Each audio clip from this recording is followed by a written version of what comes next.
Are we actually here? Did we actually make Hey! it? Are we actually?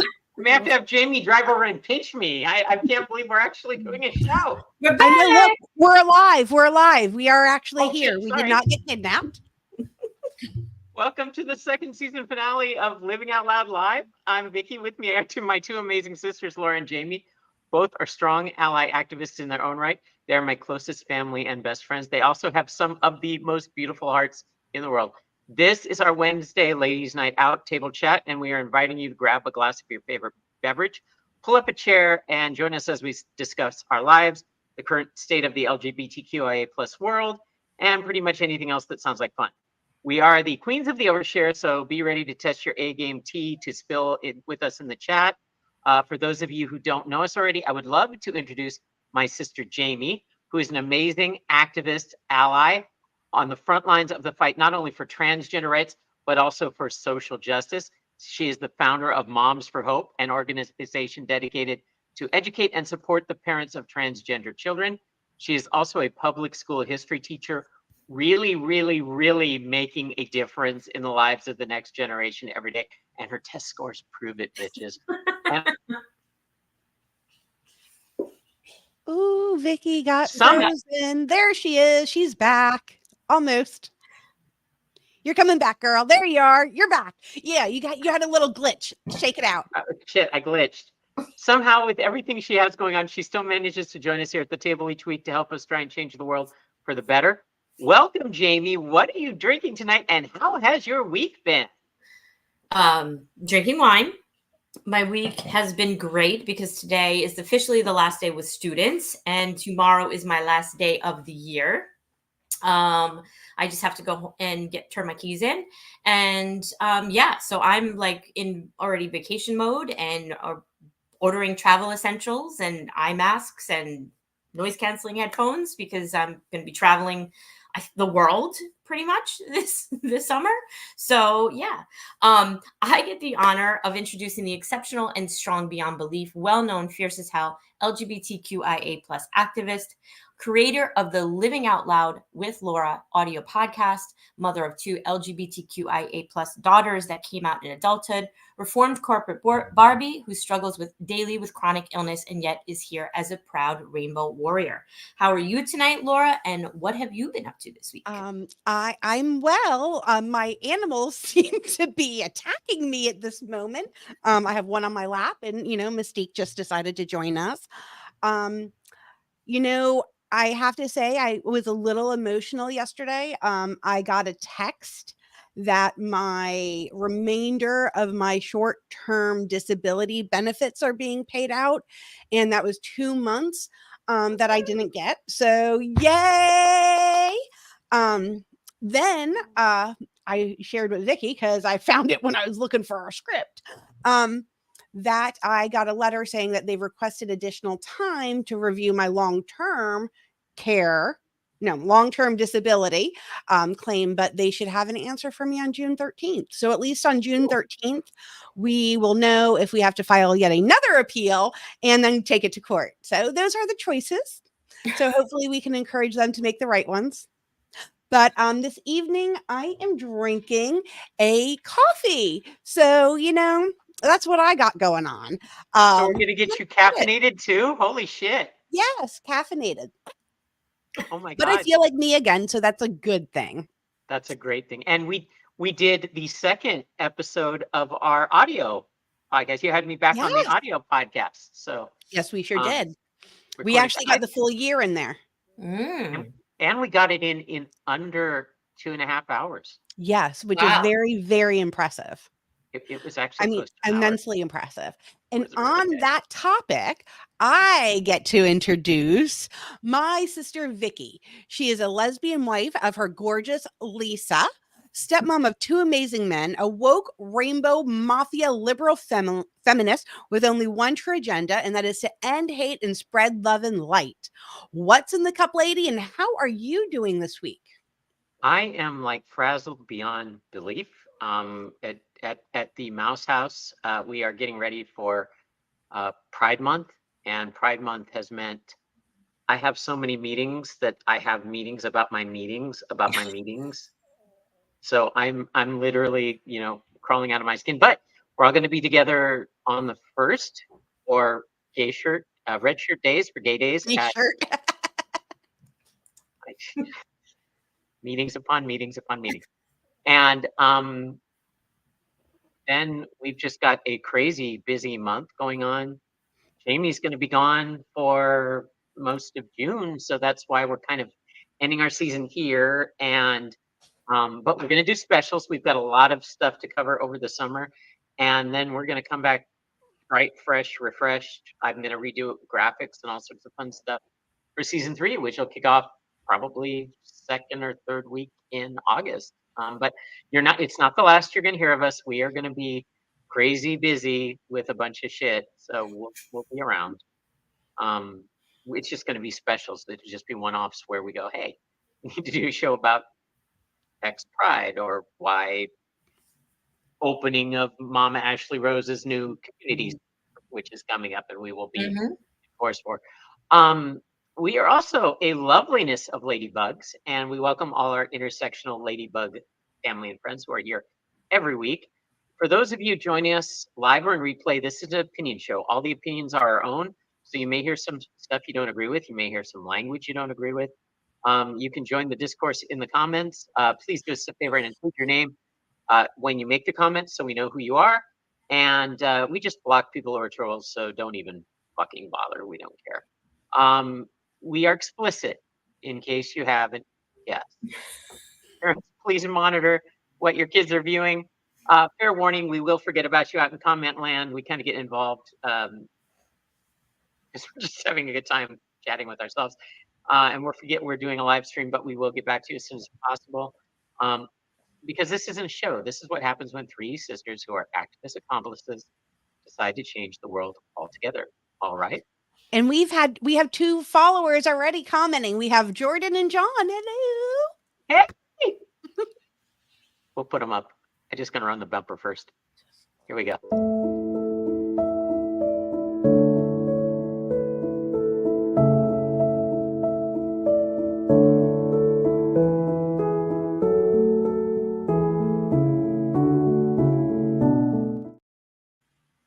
So I have this wonderful script note. It says, Moms for Hope, we're going to be present and have a table at Mama Ashley Rose's new center. Add details. And I forgot to add the details. Well, I can give you the details like off the top of my head. So Mama Ashley Rose does amazing work with the Rose Dynasty Foundation, and she is having her grand opening because she finally has her own location. And so her grand opening is happening on June 9th in Lakeland, and we will be present. Moms for Hope will be there. We'll have a table. Jackson is actually unveiling some of his artwork, which will be decorating the center. He's done a bunch of really different canvases for the bathrooms and for offices. So we're super excited. And that's actually Jackson's birthday. So we'll have to do a little birthday thing for him too. His 16th birthday. So yeah. That's a big one. Yeah. Yeah, that's a big one. Yeah, and we do have a bunch of other fests coming up, but really nothing we can exactly release yet. So please keep our website. That's one of the things is I'm going to have at least twice a week updates on the website and a bunch of new articles that have been written that need to go up. Moms for Hope has a whole bunch of new stuff to publish there. So you will have ways to follow us and what's going on. And we will let you know as much as we can in advance when we're going to be live. With that, we've got to jump right into our first part of the show because we've got a lot to cover tonight.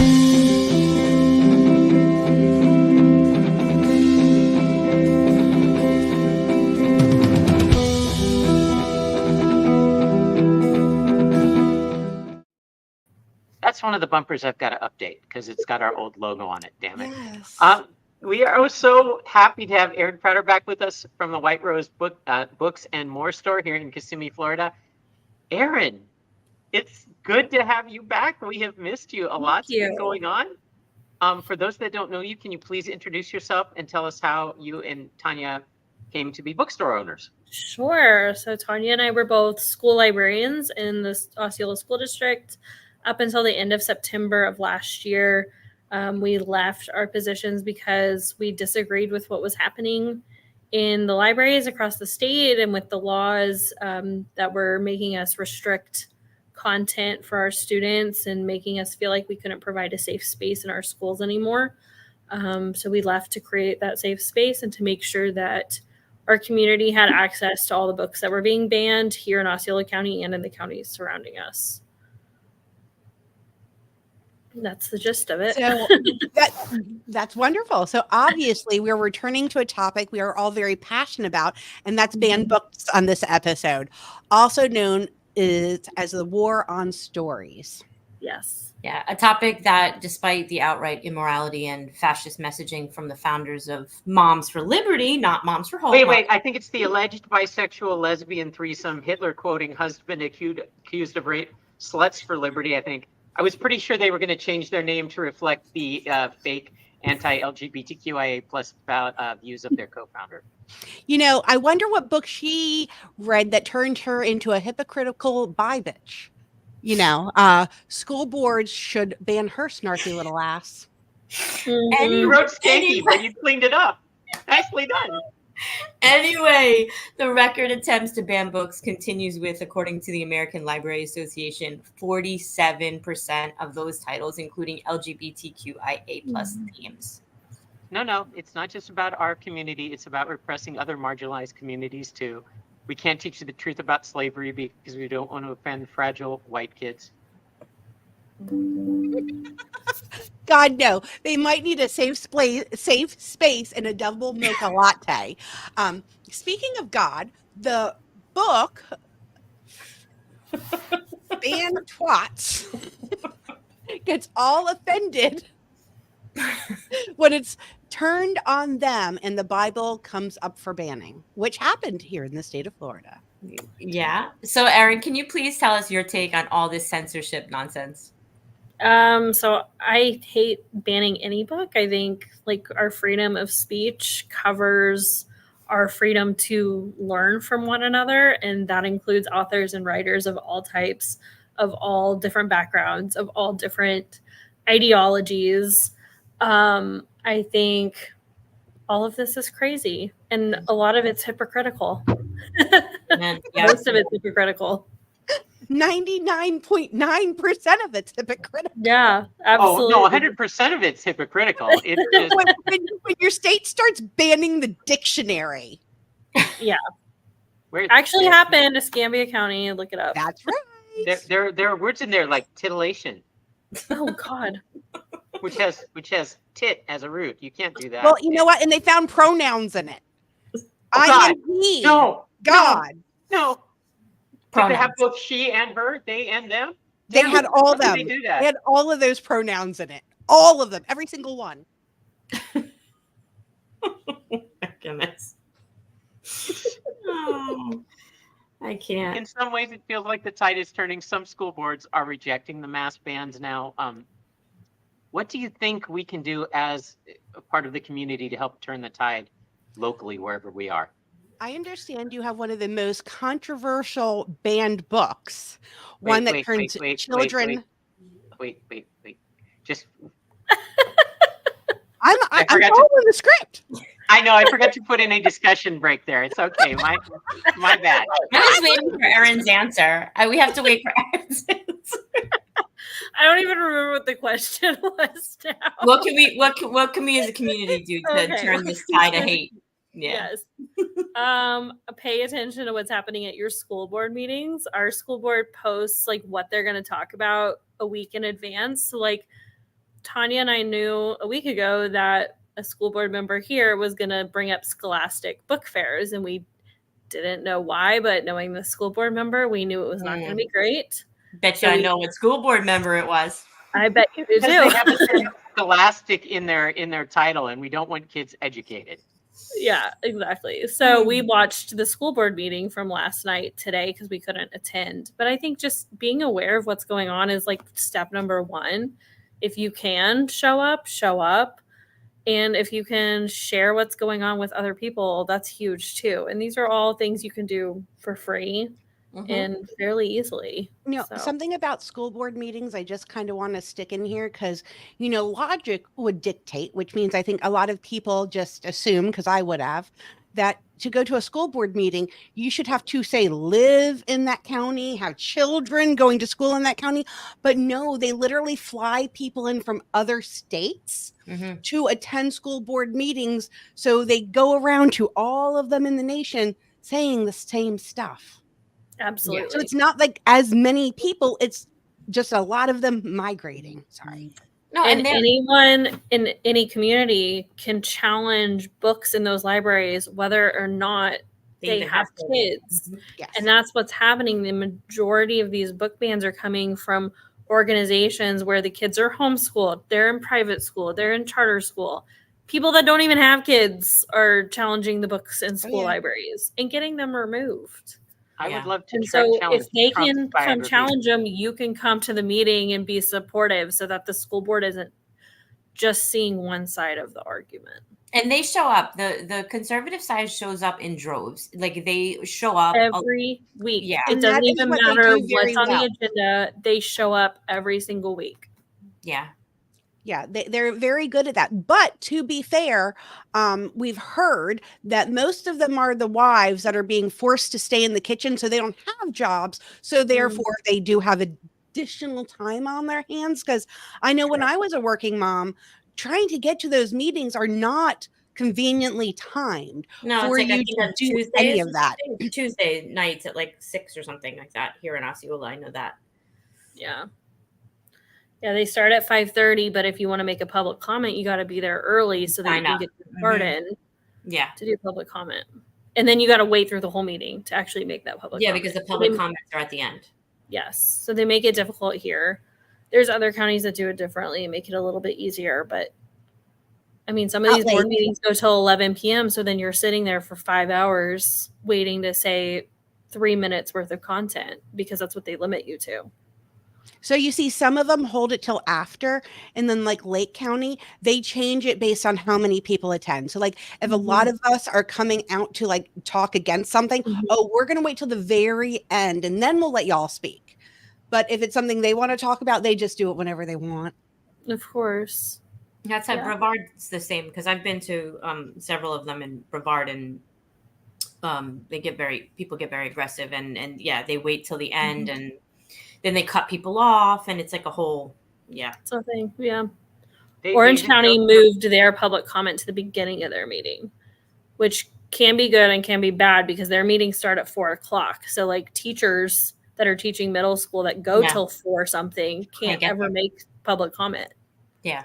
Yeah, that's kind of being a little restrictive and limiting a voice unless they're going to allow every single one of those teachers to have a substitute come in to allow them to attend.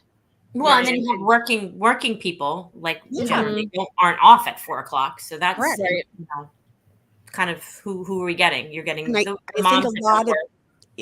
think a lot of people aren't aware of how difficult they actually make it to be able to attend, for you to be able to hear the people that want to stand up for the stuff. They make it very difficult.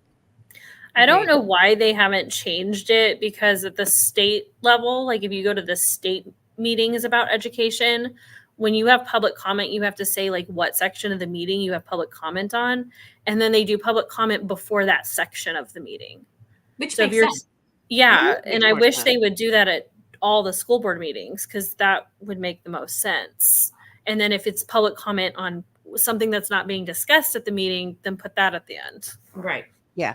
That would make what? You know what? You should run for office, because it seems like you know exactly what you're talking about. It's like, I get that same thing. And I'm like, you have your campaign. I have a lot of good ideas, but nobody that has any influence ever asks for them. So. Okay, so if you do want to run for office, Erin, I knew a Karen Decker, so sorry, Erin. Anyway. So Erin is available for her to guide you, and volunteer that information as long as she can stay in her bookstore. Yeah, I'll stay in my bookstore and I'll give you guys all the ideas, whoever wants to run. See? Okay, Laura. Now read the line. I can go? Okay. Now I'm allowed to go. I understand that you have one of the most controversially banned books. one that turns children gay magically every time it's read. Mm-hmm. To share with us tonight, can you read it to us? Yeah, I can't wait to turn into a transgender lesbian. I'm all excited for that. I want to see what other colors my hair comes. Yay! And look, it's the 10th anniversary edition. So I'm gonna read you. And Tango Makes Three, which We're is going to be one of good them. and let you read the book. Last time we had somebody read a book on our show, we were kind of snooty. I don't know, it was snooty. We just kept interrupting. So let's let her read the book. I mean, that's okay. It's interactive story time. Yes, this is probably the most banned picture book in the United States, and it's a true story. Yep, that happened at a zoo. Yeah, it happened That in they New York. videotaped and shared on the web. It was the Bronx Zoo, yes? Mm-hmm. Yeah. Oh no, Central Park. Central Park Zoo. Ooh, an even smaller zoo. Okay. Yes. Look. So someone said in the God. comments they read this to their grandson. That's awesome. I love that. I have been to the Central Park Zoo. It's so nice there. It is. It's I really have it's too. small and very sweet. I went last month. It was fabulous. Okay. Here we go. In the middle of New York City, there's a great big park called Central Park. Children love to play there. It has a toy boat pond where they can sail their boats. It has a carousel to ride on in the summer and an ice rink to skate on in the winter. Best of all, it has its very own zoo. Every day, families of all kinds go to visit the animals that live there.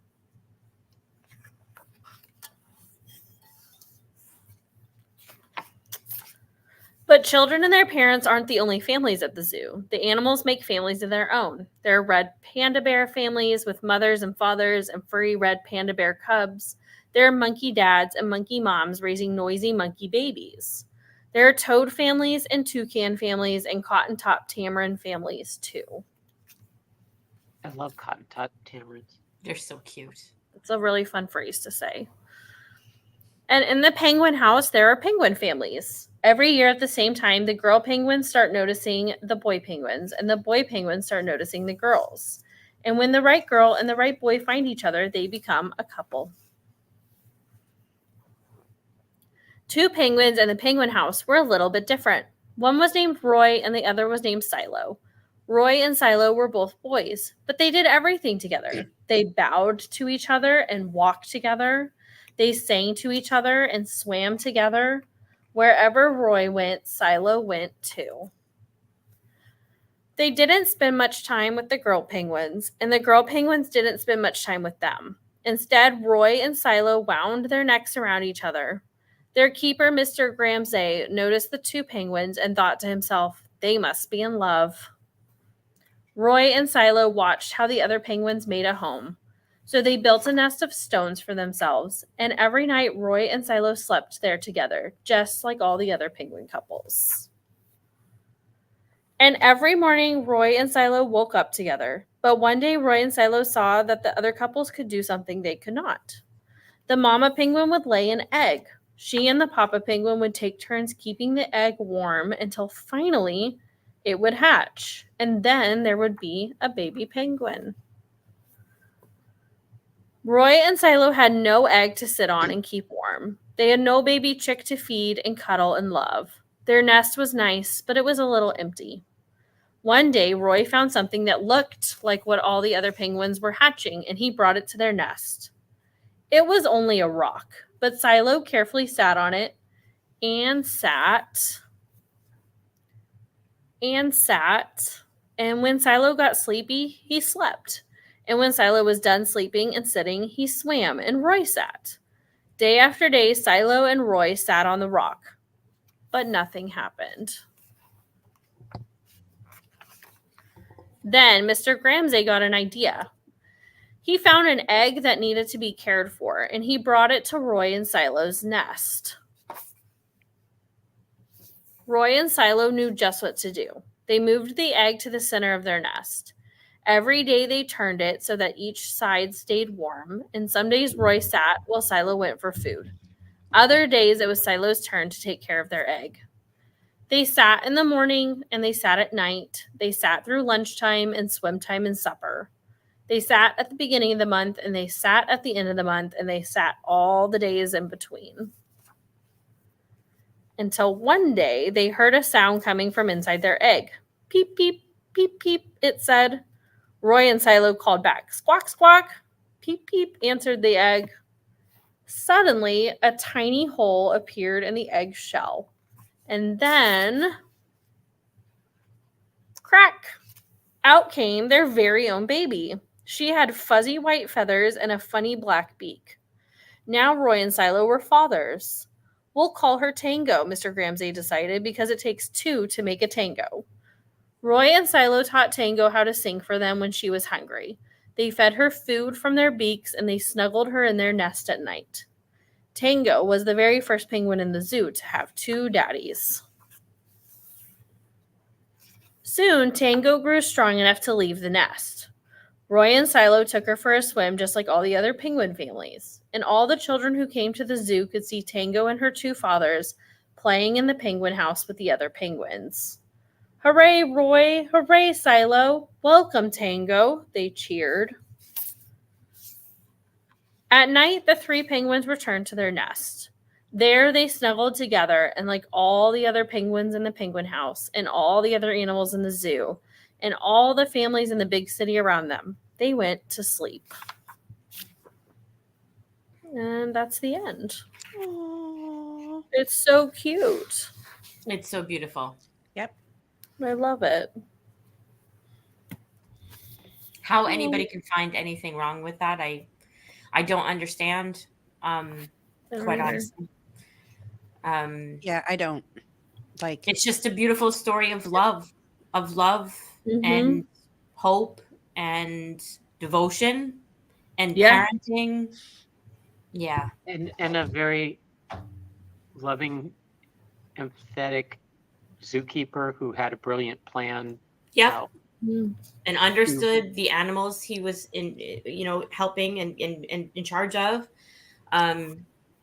Yeah. I just don't understand. This is the 10th anniversary of the book. And when I say I don't understand, I clearly understand, but I can't reconcile how we went from 10 years ago to where we are now. Still, we're fighting for clawing our way, trying to get these books back in existence. And more to the point, I know when I found out about this book being on the list, I was outraged, and I read it online, and I was like, and I'm still having an emotional response to it. So you have to forgive me. No, it's beautiful. I'm crying too, and I don't normally cry, but it's a beautiful story, and I really, like I said, I don't understand how anybody finds anything wrong with that story.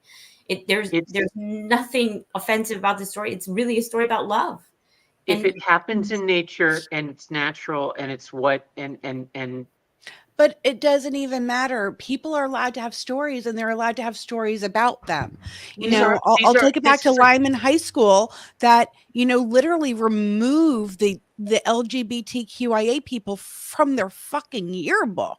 These are gay penguins. How are gay penguins going to turn children gay? Come on. Fucking we ridiculous. Shouldn't have to fight for our children to be seen and visible. And when I say children, I mean any parent, and for friends and loved ones to be seen. Like, I think for me, anyone that has rational thought process doesn't understand this, because it just doesn't make sense. There's no way to rationalize why they would ban this book. And so all of us are saying the same things, and all of us are saying, but it's not even, it's just a matter of control and not wanting people to, I don't know. I wish I had an answer. I don't, I think it's ridiculous. I mean, we have that same kind of the story, and it's not even about an animal, it's about a crayon, for crying out loud, and people wanted to ban that book because we were talking about a crayon with the wrong label. And I don't know. Is there anything else, Erin, that you think we should know, or how can we help small business activists like yourself? I mean, find the people that are supporting the causes you care about and support them, whether that's sharing their social media, subscribing to their newsletter, coming in and buying stuff. You know, financial support is great because we have to make rent so that we have the space to keep doing what we're doing. Can I show my thing that I bought from your store? I have it Please. here. It's still wrapped up, so it might take me a second. So keep going, and I'm going to show it. Okay. It's really cool. Well, and while we're at it, I came and got this, which I think is one of the Yes. most brilliant books, and I got it signed. Trans Tip teaches critical race theory during drag queen story hour time at the public library. This addresses every one of the idiotic actions that these fucking morons, and there's no other way to put it, are trying to impose with laws to keep kids from having access to books about other people that are just slightly different than what they want them to be. Yeah. And this book came from your shop also. This book is gay. And my husband John read this, and it was very helpful. If you're having a hard time understanding, or if you know someone that might be struggling with the basic fundamentals, this really breaks it down into a very nice way. Like, he kept coming to me, reading me parts of it, like, you know, I was being educated for the first time, which was exciting because, you know, he was learning the way he learns best. And there's another book of that by that same author that's all about trans, because I have that too. What's the Called tea? What's the Tea? What's Yep. Yep, I bought that one at Aaron's books here. Ready Player One, which Spielberg made into a movie. Yep. Banned. Why? Because the Why is hero's that? friend turns out to be being a male in the virtual world, and she's actually a girl and they never explicitly say that she's transgendered at all. She's just using a different avatar in the game. It's Ridiculous. It's ludicrous. There's great books. All right. You ready? Mhm. Show it, Jamie. Oh, Can you see it? yes. It's so Yeah. big. Can you see the tail? Yeah. I'm trying to find a spot in my classroom. I'm already envisioning it for next year, but I want to make sure it's not in the sunlight because I don't want it to fade. And so it's going to have a perfect, I love it so much. Oh my God. Well, first you need a better classroom anyways. Well, I don't know. You need We'll the classroom with the bathroom, the small kitchenette. Yes, we'll have to wait in line after paraprofessionals and teachers go to the bathroom. That would be nice. Yeah. Yes. You know, just to use the bathroom would be good, you know. Yeah. I think, and I really wanted to bring this up because this is why I really wanted to come back and revisit this. And Aaron, I know I've been talking to you for like a month and a half, maybe 2 months, about coming back on. We hear the term attack used a lot by both sides when they feel that some value that they treasure is being challenged. And it's so much so that I feel the word has really lost its impact. We need to remind people what's at stake when censorship rears its ugly head, like it has with these book bans, attacks on films, television, everything else. We should have the freedom to experience. And I would like to point out that a lot of these are true stories. Our stories matter. Our stories are the only thing that break down the walls and help bridge the gap and help children understand that there is more than just, you know, the very sanitized white, ultra white Christian nationalist bullshit existence that they want to indoctrinate your children. You want to teach your kids hate? Great. But the rest of the world would like their kids to be able to coexist and get along. And I think we're seeing that more than ever with all of the flare-ups of violence that we have all over the world. And while it's absolutely stupid. Vicki, we don't say stupid on the show. Come on. You're right. I'm sorry. Absolutely fucking inane. There you go. Much better.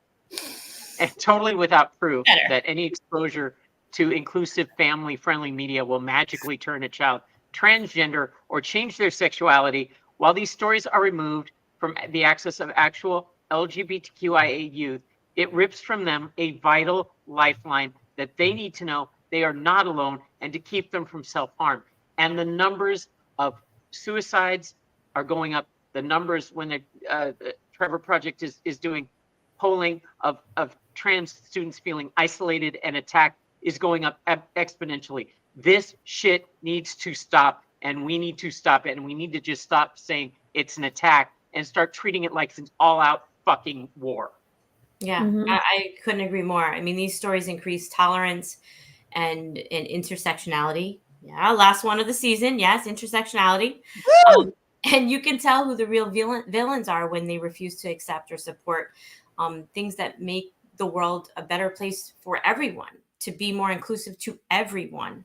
You know, people that are different. We're all different. That's the beauty of humanity, is that we're all different.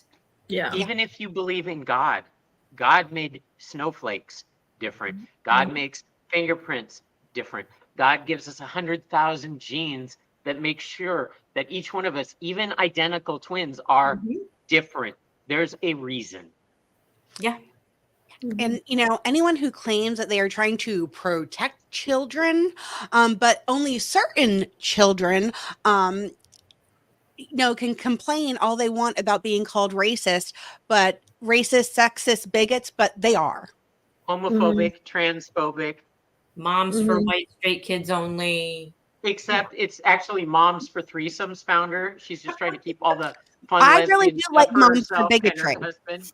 Yeah, And all the other Moms truly immoral I like behind Moms closed for doors. Bigotry. Me think they protest too much because it hits too close to home. Alt-right perverts. And I'm just saying, if the lingerie and sex toys fit, there you go. Final thoughts? I thought we weren't going to bring up sex toys ever again on this show. I didn't know we had before. I think Laura mentioned it after the prom episode, and we were like, "Woo, we're not going to talk about those again." But thinking about it, we should have a sex toy episode. At Thinking prom, we about were it. trying to get the sex toys. You had to play ring toss, and it was on a dildo. I didn't invent the game. Here we go. See, I told you. We talked about it before. John and his rainbow dildo. That was Yeah, John got a ringer on the rainbow cock. I really want to write that children's book, John and his rainbow dildo. No. Poor John. If I could produce one, would I give you a heart attack? I'll get your signature and a signed copy of the book. Oh shit! It's like, what the hell is going on here? Thank you so much, Erin. Please stick around while we do something a little bit more fun.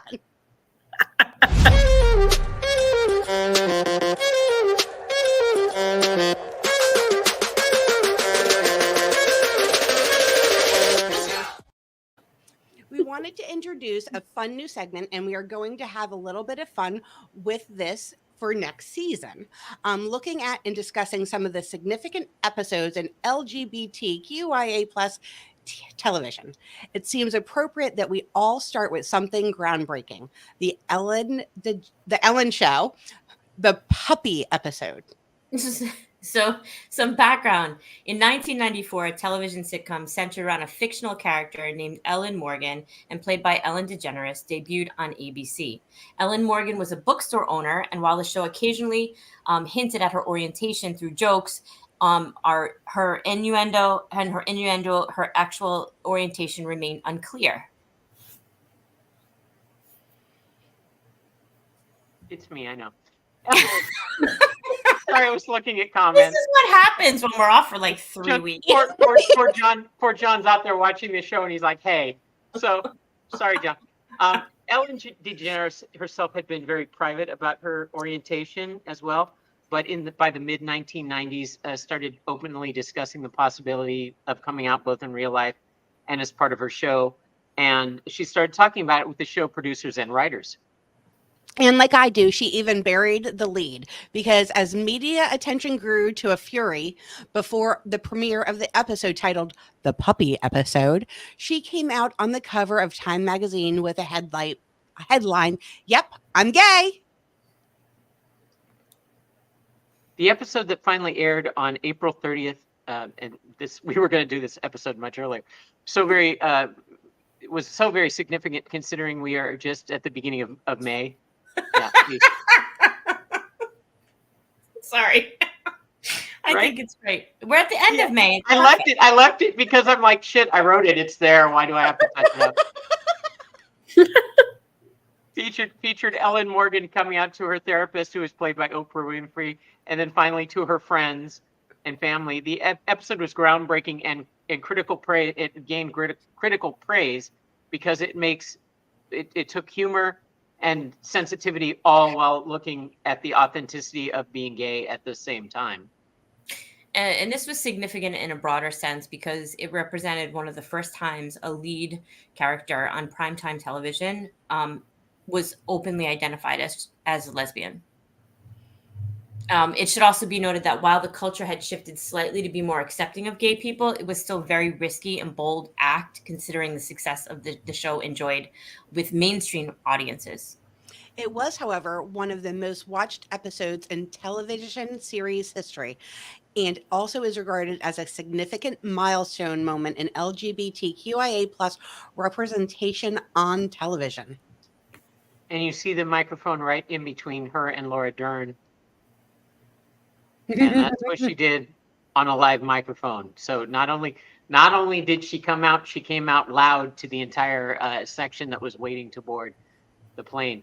Who remembers watching it and what their reaction was? I mean, I watched it and thought it was brilliant, honestly, because it kind of built up to it. Although the introduction of Laura Dern was kind of, we hadn't seen her before, so it was a new character. That was kind of weird. I'm just going to go ahead and kind of say it. I was a bit younger. Yeah, I didn't watch it either. I was my mindset when I watched this, I was like a teenager, and I was like, yeah, that's cool. Yeah, I was just joking. I didn't remember it at all. I was way too young to watch it.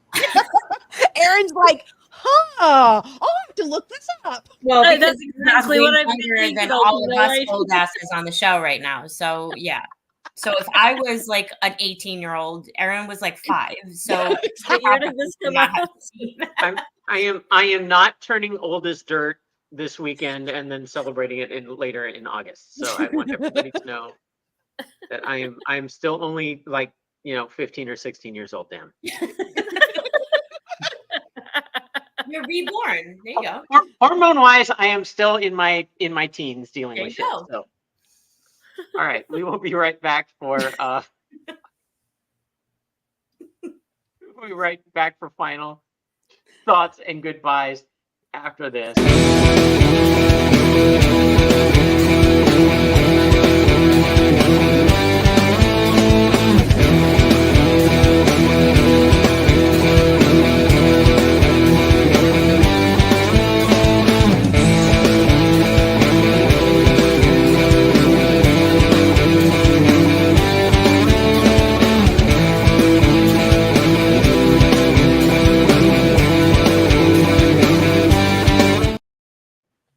I promised Jaime that we would have one show this season that was under an hour. I was going to say, we are doing such good time. Yes. Depending on how long our goodbyes and thank yous to Aaron take. And Aaron, sincerely, thank you. That story was beautiful. What you're doing is courageous and beautiful.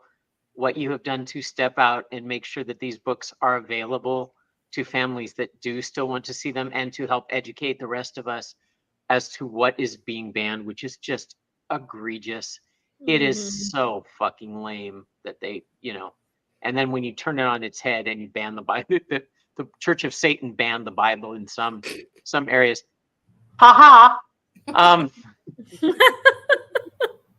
I want to add that every time I go into your shop, people have such beautiful smiles. Like, the environment is so inviting and people are just so happy when they're in there. And like, when I was in there last, like, there was definitely people that weren't from our area that were like kind of just shopping, because we have like antique shops and all that stuff, and like they kind of just like stumbled in and they were just like so happy. Like, everyone is just so genuinely happy when they're in your shop.